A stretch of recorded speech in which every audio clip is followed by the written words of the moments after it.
찾으신 줄 믿고 7장 23절로 27절 함께 읽습니다. 너는 쇠사슬을 만들라.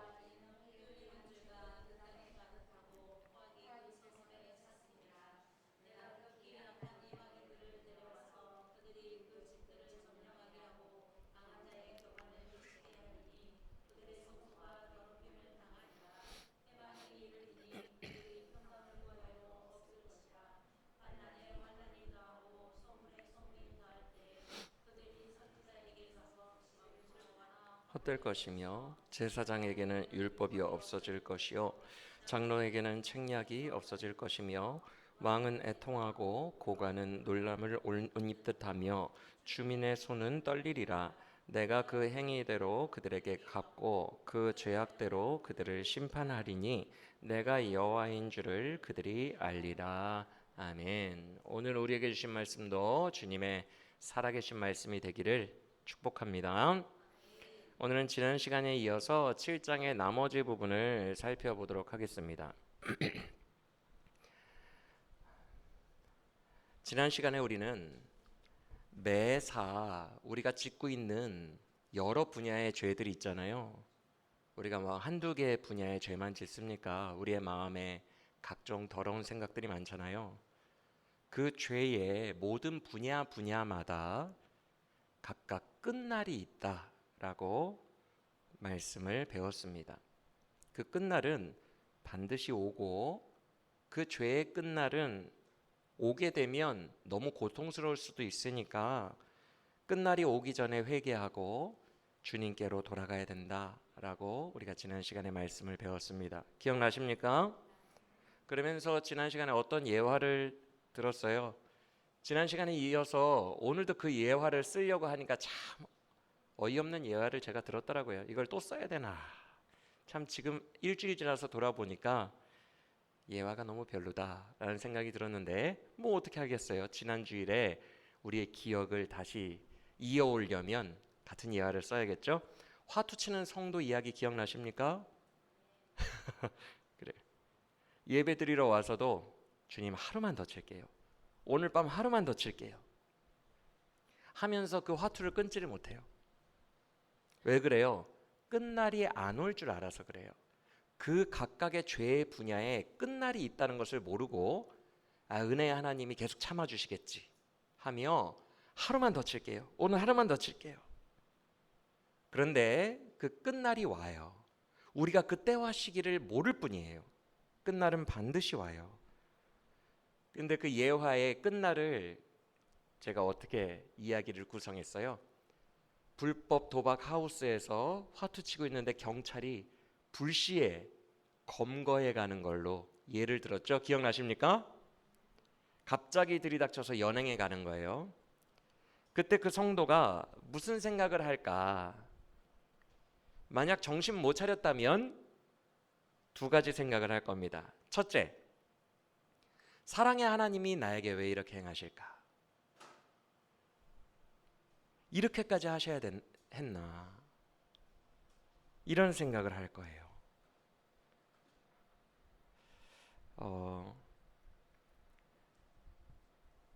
여러분, 하나님은 사랑의 하나님이 맞고 선하신 하나님이 맞으신데 우리가 하나님을 계산하고 있으면 안 됩니다.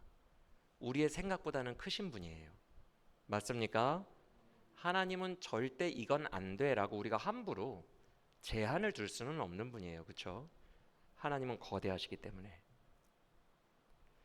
사랑의 하나님을 내 안에 가둬두고 내가 핸들링 하려고 하면 안 돼요. 주님, 나의 죄를 다스리실 때도 꼭 선한 방망이만 쓰셔야 돼요.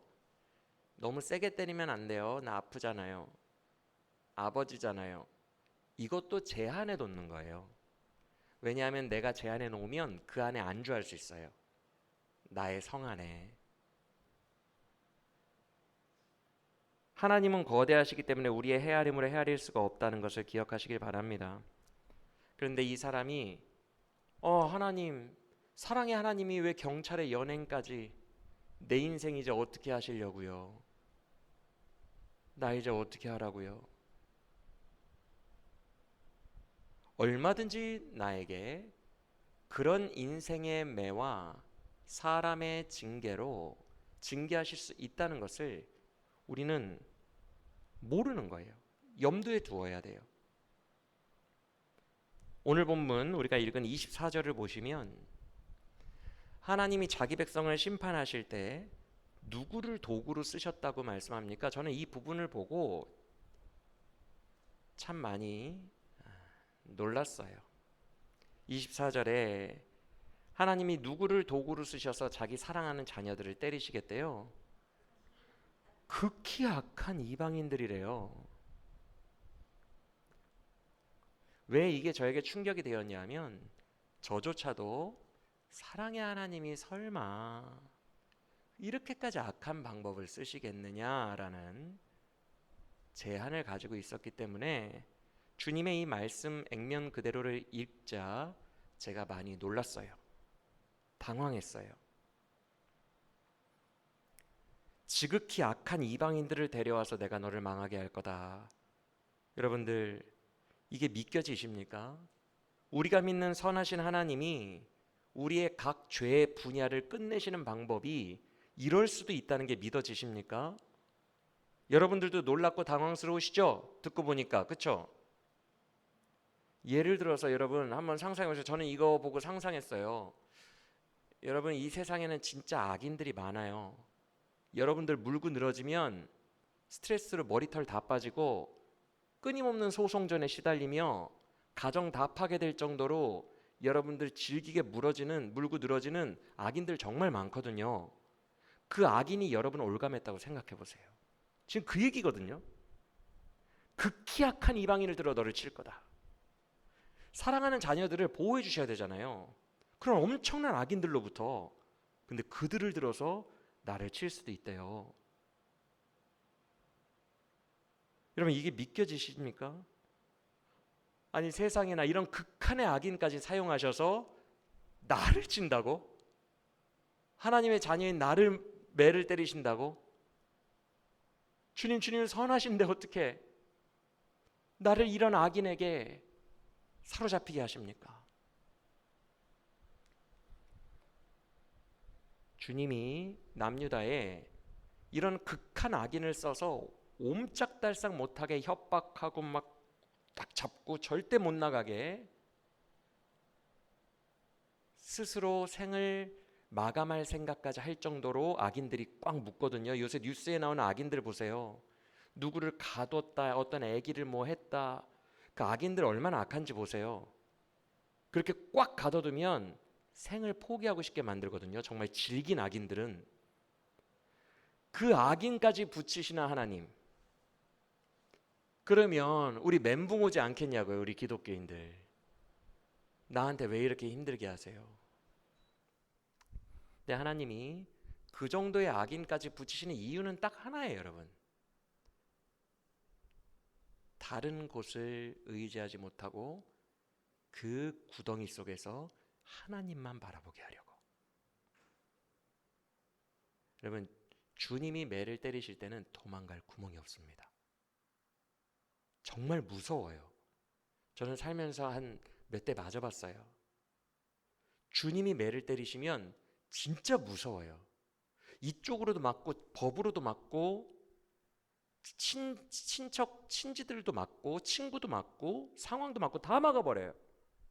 옴짝달싹 못하게 그냥 인생을 마감해야 되는 그 정도로 몰아붙이십니다. 그러면 뭐 하려고 그런 거예요, 주님이? 다 막아놓고 네가 이제 전심으로 나를 좀 찾겠느냐? 이제 좀 정신 좀 드냐? 이제 나를 바라볼 생각이 좀 드냐? 너 그동안 너무 막 나갔잖아. 너무 나 안 보고 막 갔잖아. 이제 나를 보고 부르짖을 마음이 드냐? 그거 말씀하시려고 사방을 막으시는데 그게 정말 아프고 두려워요. 그래서 사무엘하 마지막 부분에서 하나님이 다윗에게 징계 내리실 때 세 가지 중에 골라라. 그러니까 다윗이 무슨 말을 하죠? 내가 사람의 손에 빠지는 것보다 하나님에게 벌 받는 것이 낫습니다. 다윗은 이 무서움을 안 거예요. 악한 사람의 손에 옴짝달싹 못하게 빠지는 이 무서움을 답이 안 나온다는 걸 아는 거예요. 여러분 무서워요, 안 무서워요? 무서워요. 진짜 무서워요. 하나님은 여러 곳에서 전능함을 나타내시는데 나를 정신 차리게 할 때도 전능하심으로 하십니다. 절대 미흡한 부분이 보이질 않아요. 하나님께는 완벽하십니다. 완벽해요. 그래서 무서운 거예요. 하나님이 너무 완벽하시니까. 그런데 오늘 본문을 보면 옴짝달싹 못하겠다는 말을 곳곳에서 하십니다. 예를 들어서 19절 한번 읽어보겠습니다. 그 위에 19절 시작. 그들이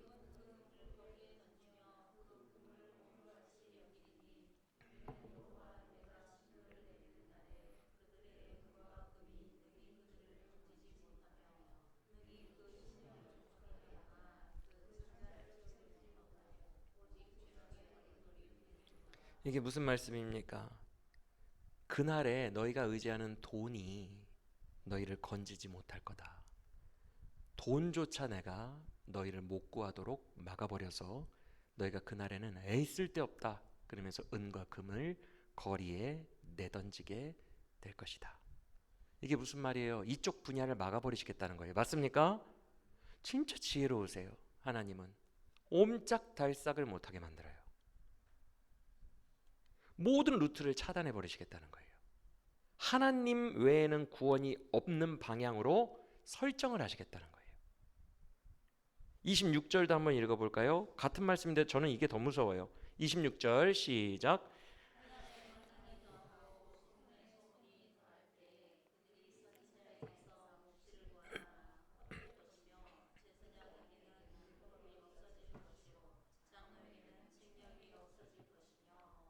그날에는요 묵시도 율법도 말씀도 지혜도 우리에게서 사라질 거래요. 이것까지 다 닫으실 거래요.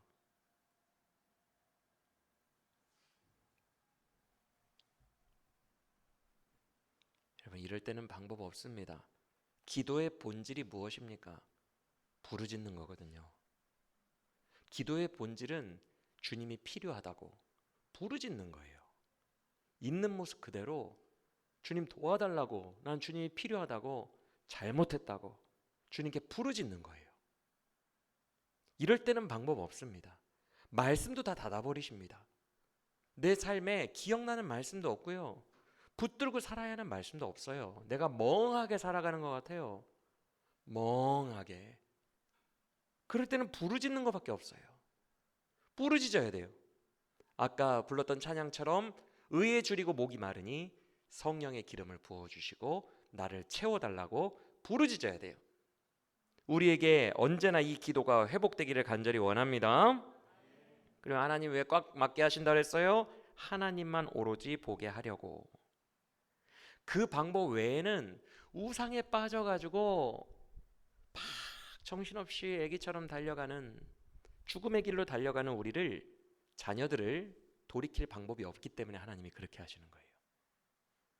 정신없이 달려가고 있는 자녀들을, 무지한 자녀들을 돌이킬 방법이 그런 강한 방법 외에는 없기 때문에 그렇게 하시는 거예요. 그건 그런데 끝날에 쓰시는 겁니다.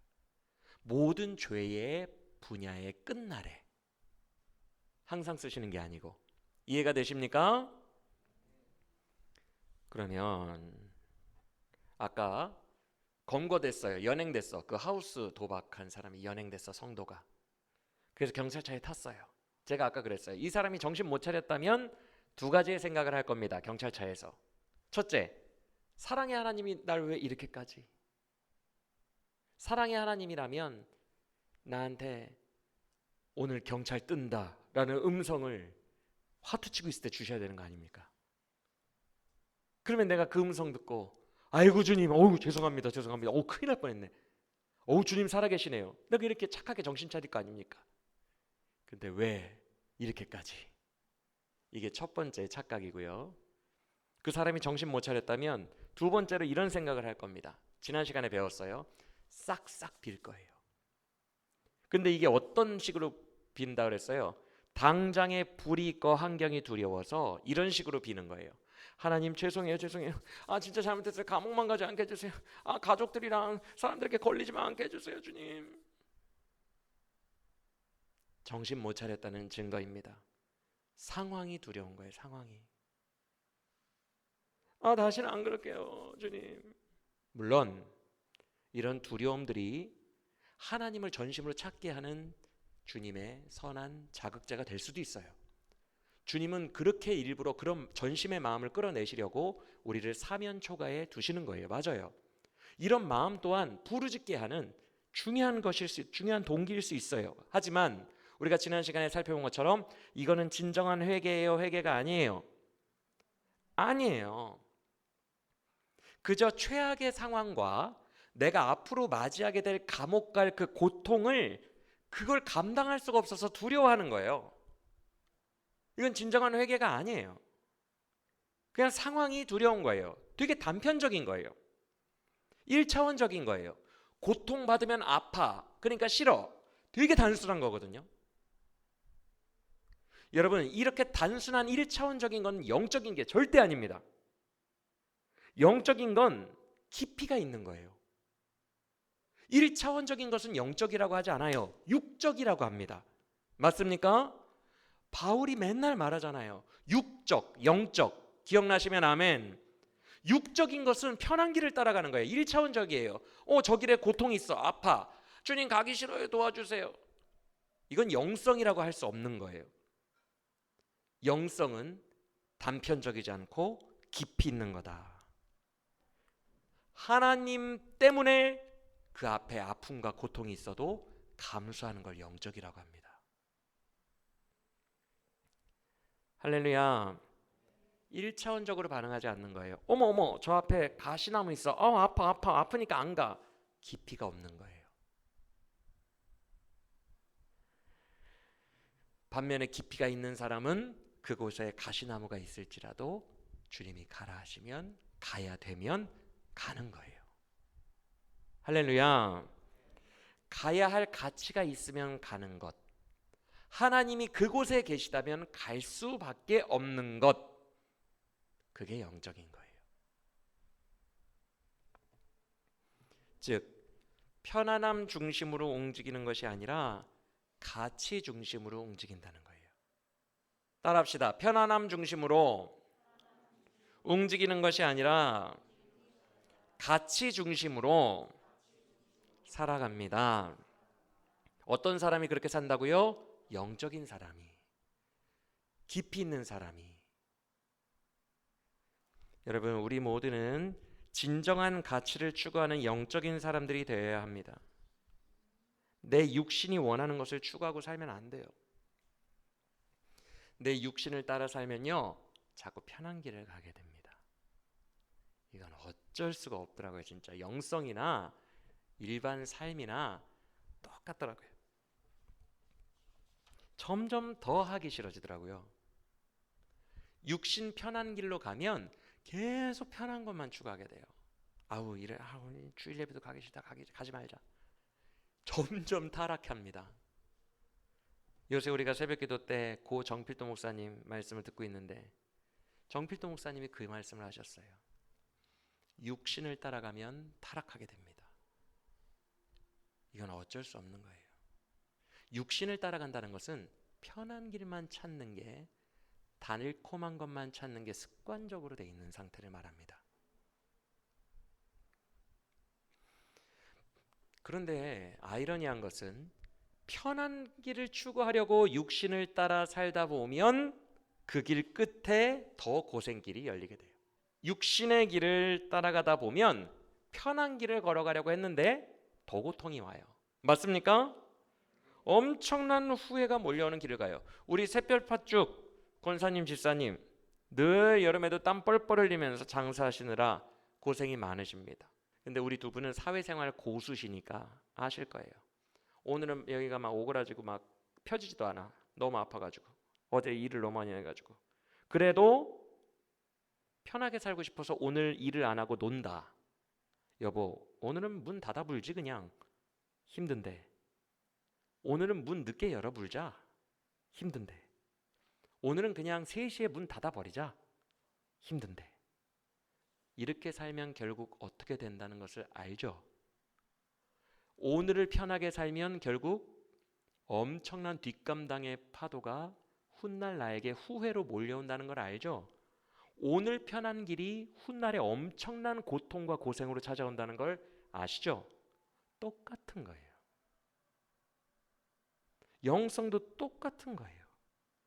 오늘 편한 길만 찾으면 고생길이 열리게 돼요. 그래서 정필동 목사님이 그런 말씀을 하셨어요. 늘 절제해야 됩니다. 우리의 삶에 늘 절제해야 됩니다. 기독교인은 절제하지 않으면 타락하게 됩니다. 편한 길을 찾으면 안 됩니다. 더 가치 있는 일을 위해 덜 가치 있는 것들을 절제해야 됩니다. 우리가 다음 주 중에 새벽 기도 때 살펴보겠지만 정필동 목사님이 절제에 대한 말씀을 하시면서 이렇게 바울의 말씀을 예로 드셨어요. 바울이 뭐라고 했죠? 이기기를 다투는 자마다 절제하나니 라고 얘기했어요. 그러면서 정필동 목사님이 이런 말씀을 하십니다. 여러분, 권투 선수들 얼마나 고생하는지 아십니까?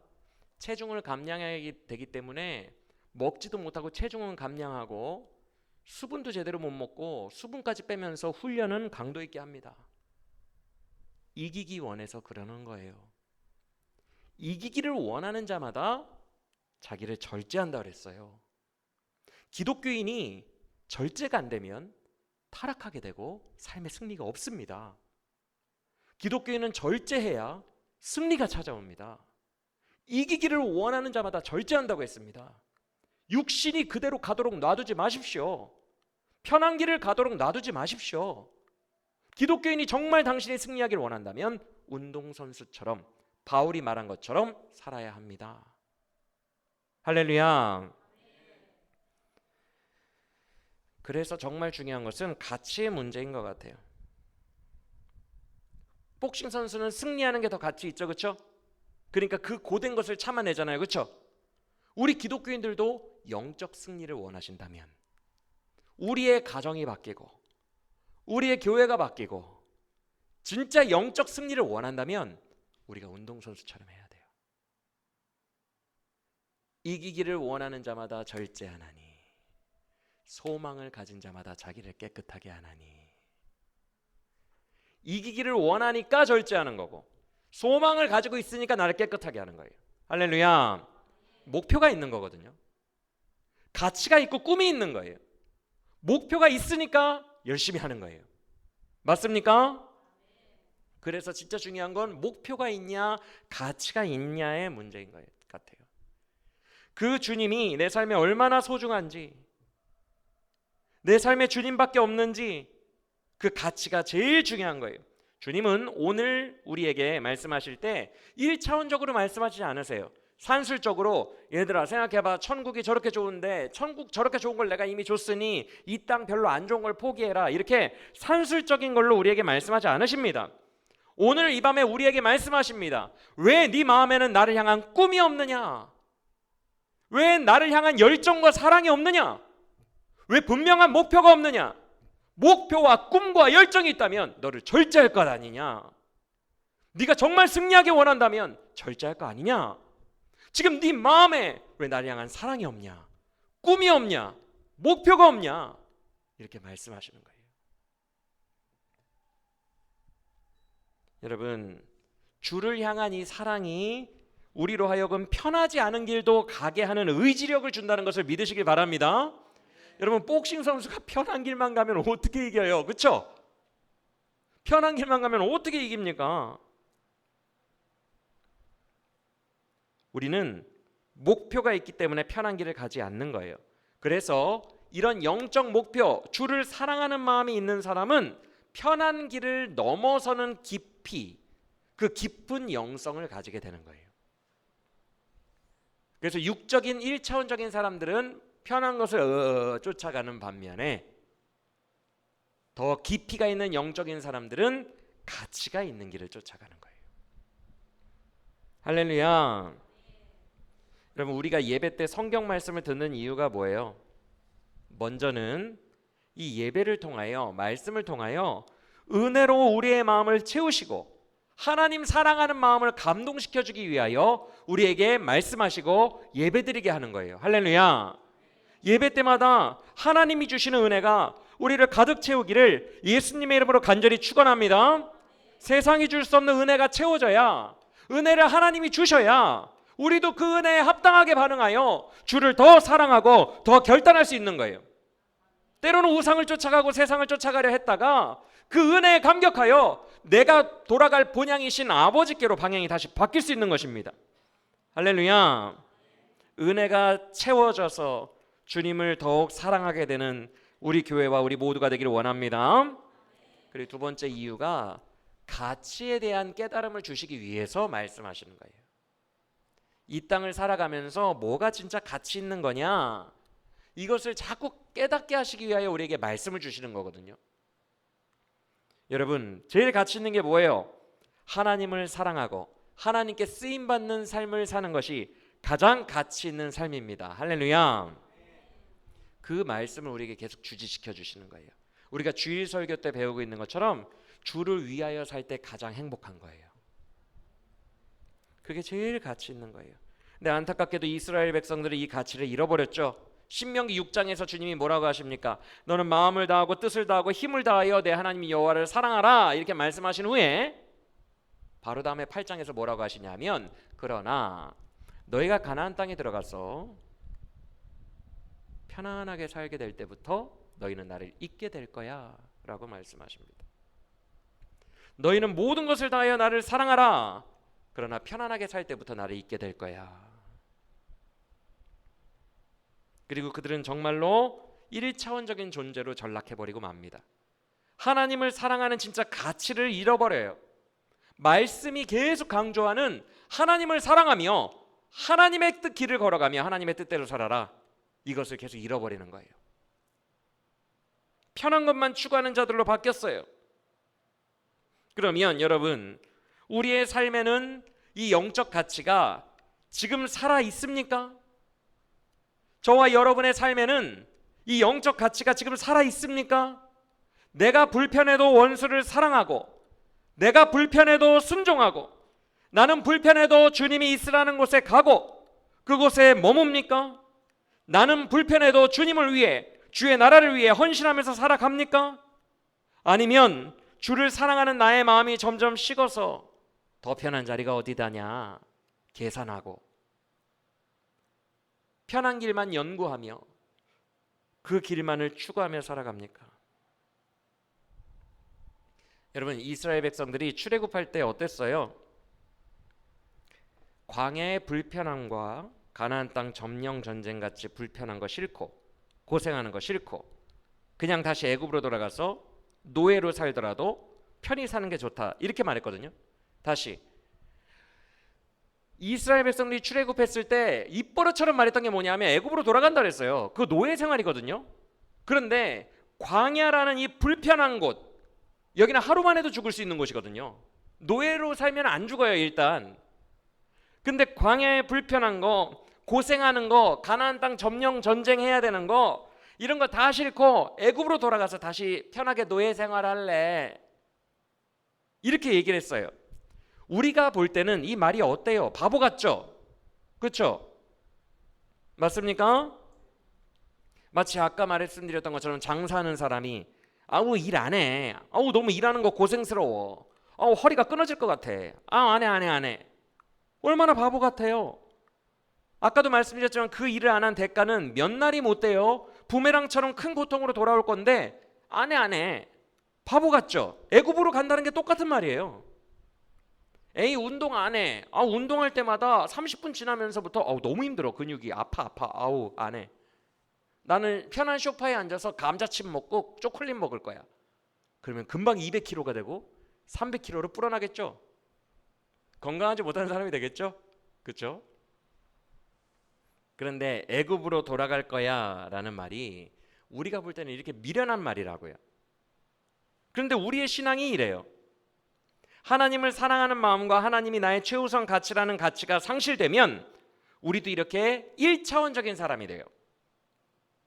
육신적인 눈앞의 욕구에 바로 반응하는 사람이 돼요. 단순한 사람이 돼요. 사랑하는 여러분, 우리는 하나님의 자녀이고 독수리와 같은 자들임을 믿으시길 바랍니다. 우리는 하나님의 자녀예요. 독수리와 같은 자들이에요. 그런데 그 독수리가 창공을 날기 위해 어떻게 한다는 거 다 아시죠?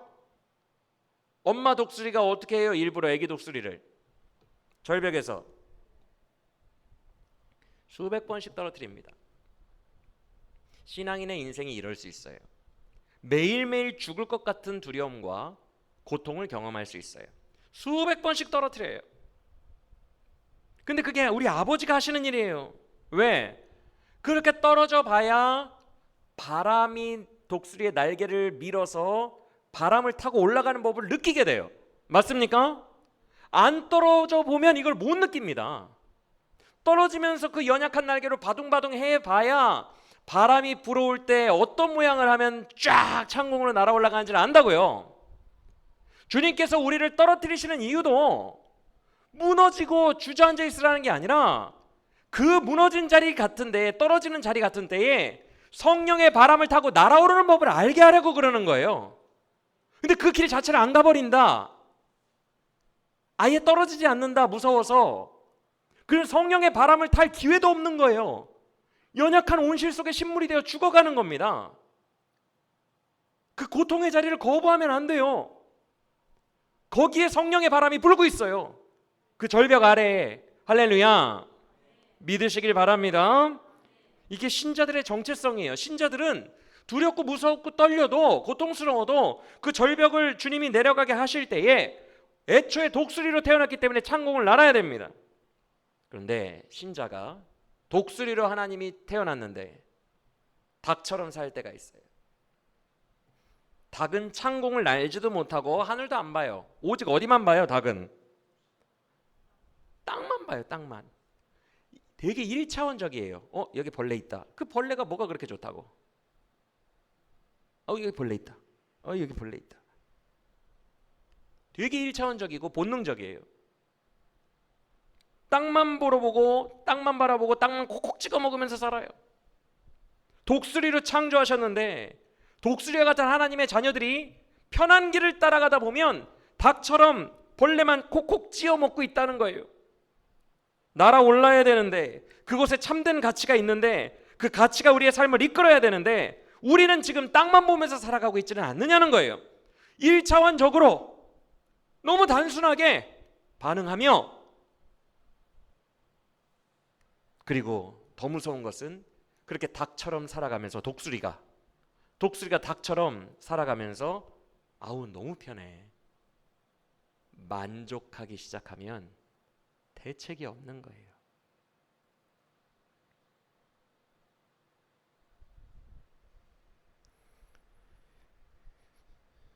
우리가 하나님 사랑하는 마음이 없고 하나님에 대한 꿈을 꾸지 않고 닭처럼 살아가는데 이것에 만족하면 그 길 끝에 끝이 옵니다. 지난 시간에 말씀드린 것처럼. 왜? 독수리를 계속 그렇게 살게 하실 하나님이 아니거든요. 그러니까 끝이 온다는 거예요. 문제의식을 가지고 깨어 우리 안에 하나님 사랑하는 하나님의 나라의 마음을 달라고 부르짖어 기도해야 한다는 것을 믿으시길 바랍니다. 어제 새벽 설교에서 정필도 목사님 설교에 이런 말씀이 있었어요. 하나님의 꿈을 꾸어야 됩니다. 하나님의 계획을 가져야 됩니다. 하나님 나라에 대한, 교회에 대한, 사역에 대한 계획도 없고 꿈도 없으면서 말로만 하나님의 나라 하는 것은 다 거짓말입니다. 우리는 꿈이 있습니까? 아주 구체적이고 실천적이고, 그 꿈이 오늘 복싱 선수처럼 나로 하여금 루틴을 짜고 절제하게 만드는 그 꿈이 있어야 됩니다. 오늘 나를 훈련하게 하고 참아내게 하고 절제하게 하고 사랑하게 하는 꿈이 있어야 됩니다. 당신은 실질적인 꿈이 있습니까?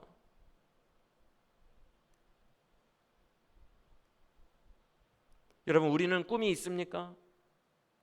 하나님 나라에 대한 꿈이 있습니까? 정필동 목사님 뭐라고 했어요? 그 꿈을 놓고 기도부터 시작하십시오.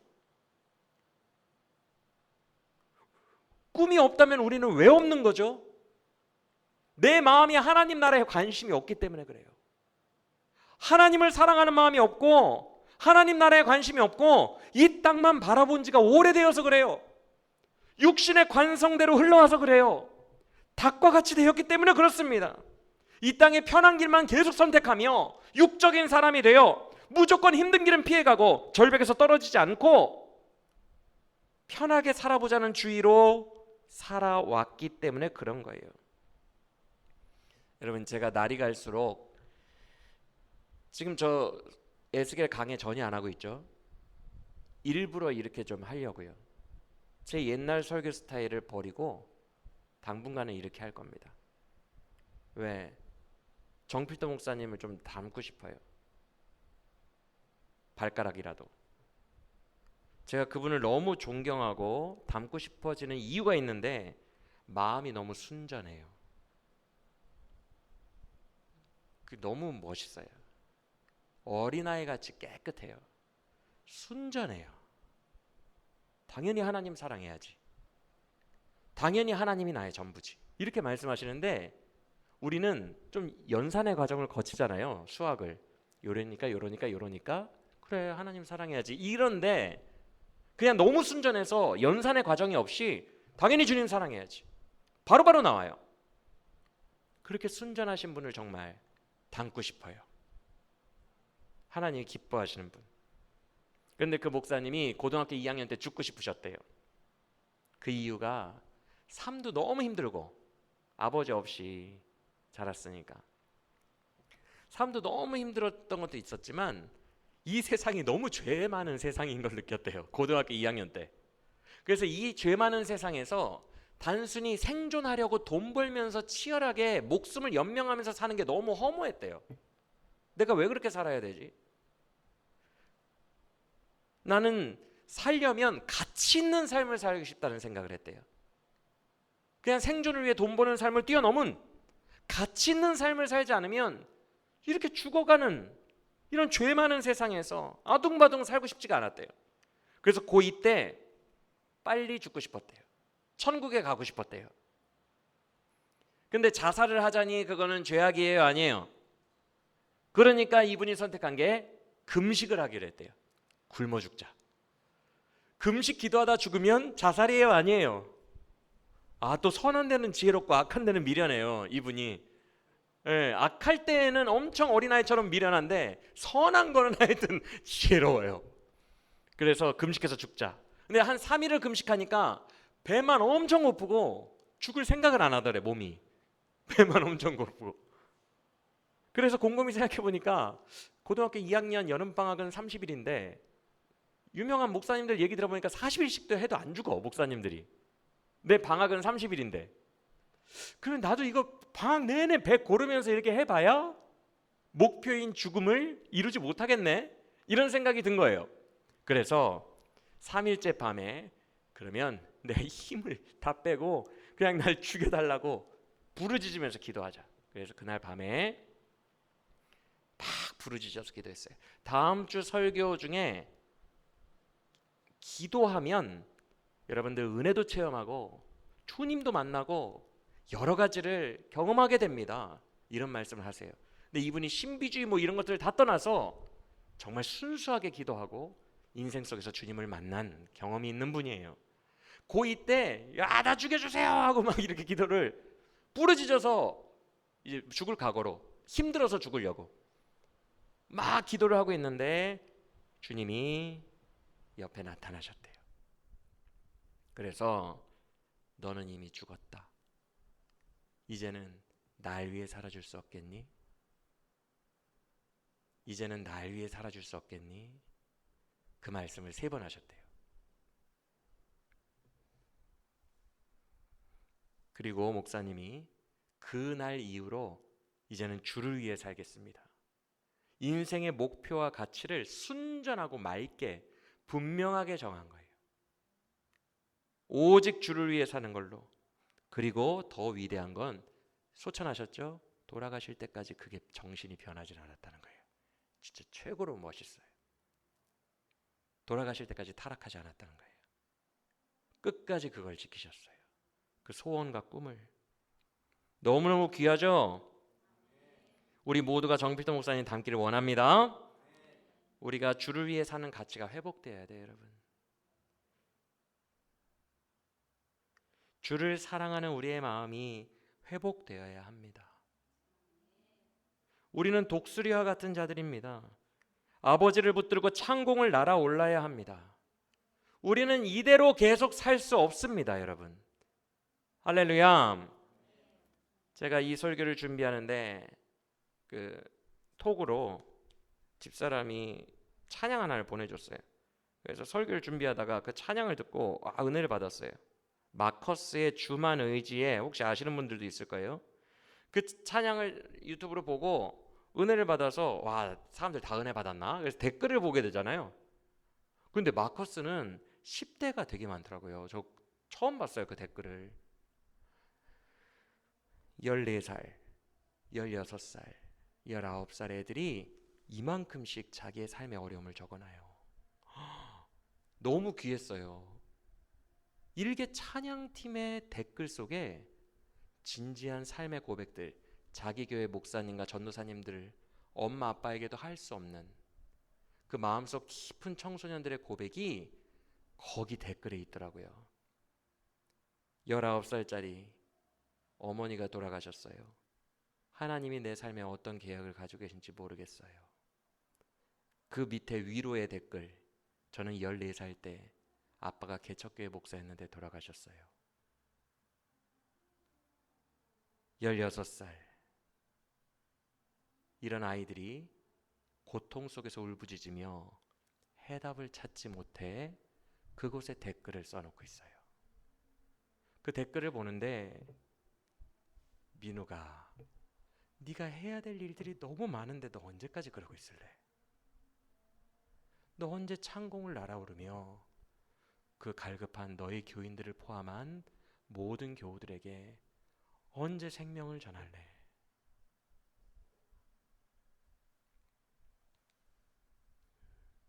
우리가 얼마나 해야 할 일이 많아요, 여러분. 우리 언제까지 땅에 있는 벌레만 쪼아먹고 살 거예요? 이렇게 갈급한 영혼들이 많은데, 이렇게 고통 속에서 답을 찾지 못하는 영혼들이 많은데, 그들에게 우리가 답을 줘야 되잖아요. 우리가 하나님의 사랑이시며 예수 그리스도를 전해야 되잖아요. 예수 그리스도의 한없는 은혜와 능력을 전해야 되잖아요. 맞습니까? 우리 독수리처럼 날아올라야 합니다. 아버지께서는 오늘 저와 여러분을 독수리로 만들기 위해 절벽에서 또 떨어뜨리십니다. 두려움과 절망 속에 또 떨어뜨려요. 우리를 날아오르게 하기 위하여 신자들에게 고통을 주시는 거예요. 죽을 것 같이 불편한 상황 속으로 우리를 인도하십니다. 그럴 때 우리가 뭘 해야 되냐? 정필동 목사님처럼 기도해야 돼요. 기도 외에는 방법이 없어요. 주님, 기도해야 돼요. 기도할 줄 몰라도 괜찮아요. 그냥 주님 도와달라고 기도하는 거예요. 울부짖음과 부르짖음이 기도의 본질이에요. 그냥 기도하세요. 일단 주님 어떻게 해야 될지 잘 모르겠어요. 주님 도와주세요. 주님 나를 도와주세요. 나를 건져주세요. 일단 기도를 시작하세요. 기도를 하시고 그 기도 속에서 하나님이 인도해 주시는 것을 우리가 바라며 나아가고 소망하며 나아가기를 원합니다. 성령의 바람은 어린 아이 독수리가 몸부림칠 때 그 바람을 느끼기 시작하는 거예요. 기도로 몸부림쳐서 성령의 바람이 나에게 스며들고 나를 밀고 계심을 느끼는 경지까지 나아가기를 예수님의 이름으로 간절히 축원합니다. 그래야 우리가 주의 이름을 전할 수 있어요. 우리가 먼저 날아올라야 돼요. 내가 온통 이 세속의 것에 가득한데 무슨 복음을 전하고 갈급한 영혼들에게 조언을 어줍잖게 해봐야 무슨 영향력이 있고 무슨 감동이 있겠어요. 내 마음에 주를 사랑하는 마음과 주님을 가치로 둔 마음이 폭발할 듯이 내 안에 저장되어 있어야 그 갈급한 영혼들에게 한마디라도 영향력이 있죠. 맞습니까? 우리가 먼저 독수리처럼 날아올라야 돼요. 그러기 위해서 오늘 나를 떨어뜨리실 때 하나님의 선하심을 믿고 기도부터 하시길 바랍니다. 주님이 떨어뜨리시는 데는 이유가 있어요. 그 절벽에서 주님은 고통을 주시는 게 아니라 우리로 하여금 창공을 날아오르게 하시는 법을 알려주시려고 우리를 그 자리로 밀어 넣으신다는 것을 믿으시길 바랍니다. 말씀을 마칩니다. 언젠가 우리는 은혜로 창공을 날게 될 것입니다. 믿습니까? 우리가 날아야 영혼들이 살아납니다. 당 모이 쫓고 있을 시간이 없어요. 저는 이제 벌써 45살이에요. 시간이 없어요. 우리에게 맡기신 영혼들이 있어요.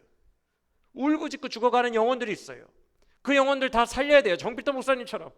정필도 목사님의 꿈이 뭐냐면 조국이 다 변하는 거예요. 예수님의 나라로. 엊그저께 설교인가 다음 주에 설교에 그런 게 있어요. 주님은 내 기도 다 들어주셨습니다. 돌아보면 딱 하나 안 들어주신 게 있는데 조국 복음화입니다. 그것 또한 나중에 들어주실 줄로 믿습니다. 우리가 그 영혼들에게 답을 줘야 돼요. 예수님과 하나님의 사랑으로 위로하며 이 지역 복음화와 조국 복음화를 위해 우리가 전심전력 다 하다가 죽어야 됩니다. 할렐루야. 그래서 영혼들이 죽어가지 않고 다시 살아나게 해야 돼요. 이 가치가 우리의 삶의 목표예요. 당모이 쪼으면서 살 시간 없어요. 날개짓 하면서 고통 속으로 들어가 그곳에서 성령의 바람을 기도로 타는 거예요. 그렇게 살아가는 우리 모두가 되기를 간절히 원합니다. 우리의 아래로부터 불어와 우리를 날아가게 하는 그 성령의 바람, 그 바람을 타고 우리 모두가 올라가게 될 줄 믿습니다. 아버지의 은혜가 나를 바치고 있다는 것을 느끼게 될 줄 믿습니다. 그래서 다시 회복하며 나아가기를 원합니다. 고통을 거부하지 마세요. 회피하지 마세요. 고통 중에 기도하세요. 부르짖으세요. 기도함으로 성령의 바람을 타고 우리 먼저 독수리처럼 날아오르는 영적인 사람들이 되기를 간절히 원합니다. 1차원적인 사람을 넘어서서 깊이가 있는 사람, 영적인 사람, 독수리와 같은 하나님의 자녀가 되시기를 예수님의 이름으로 간절히 축원합니다. 마지막으로 바울은 갈라디아서 6장에서 이렇게 말씀합니다. 그러나 내게는 우리 주 예수 그리스도의 십자가 외에 결코 자랑할 것이 없으니 그리스도로 말미암아 세상이 나를 대하여 십자가에 못 박히고 또한 내가 세상에 대하여 그러하니라. 이렇게 말했어요. 이게 무슨 말이냐면 세상이 바울을 볼 때 저 사람은 죽은 사람 같아 이렇게 느꼈다는 거예요. 왜? 바울이 세상을 탐하지 않으니까. 세상이 바울을 볼 때 어쩌면 세상에 욕심이 하나도 없어. 여러분, 인간이 어떻게 욕심이 없을 수 있겠어요? 그런데 목표가 있으면 인간은 달라집니다. 동물과 인간이 다른 게 뭐예요? 동물은 배고프면 무조건 먹게 돼 있어요. 근데 인간은 목표를 위해서 금식할 수 있어요. 맞죠, 서집사님? 인간은 그럴 수 있어요. 목표가 있으면 자기를 절제할 수 있다고요. 누가 세상 욕심 없겠습니까? 그러나 세상 욕심이 없어지는 순간이 있어요. 인간에게 어떨 때냐면 목표가 있을 때예요. 거룩한 가치와 목표와 주를 향한 사랑이 있을 때, 이때는 세상과 나는 간 곳 없고 구속하신 주님만 보이게 되는 거예요. 이게 그리스도인의 능력이에요. 그래서 세상이 바울을 보면 저 사람은 세상에 죽은 것 같아 이렇게 느꼈고, 또한 바울이 세상에 대해 그러하더라. 이거 무슨 말이에요? 세상은 죽은 곳이야. 나는 저쪽을 지향하지 않을 거야. 서로 죽었다고 느꼈다는 거예요. 서로. 여러분, 세속은 죽은 곳이기 때문에 참된 가치가 없습니다. 우리의 자랑, 우리의 소망, 우리의 목적, 우리의 가치는 오직 예수 그리스도입니다. 그의 십자가의 사랑입니다. 이것을 위해 오늘 여러분이 할 것은 단 하나예요. 고통 회피하지 마세요. 지금부터 독수리로 날아오를 거 막 그런 너무 먼 거 상상하지 마시고 그건 믿으세요. 장차 그렇게 될 겁니다. 뭘 실천해야 되냐면 고통을 회피하지 말고 고통의 자리로 담대히 나아가 기도하는 거예요. 그 자리를 직면하여 기도하는 거예요. 마치 운동선수가 운동하고 극기하듯이 그 의지가 있어야 돼요. 그거 하나하나 우리가 고통의 자리를 기도로 승부하며 성령의 바람을 하나씩 탈 때 언젠가 주님의 때에 창공을 이미 날고 있을 수 있습니다. 그렇게 될 줄 믿습니다. 오늘 말씀 기억하고 닭처럼 단편적인 편안한 삶을 추구하는 삶이 아니라 독수리처럼 날아올라 영광의 가치를 추구하는 자들로 살아가게 되시기를 예수 그리스도 이름으로 간절히 축원합니다.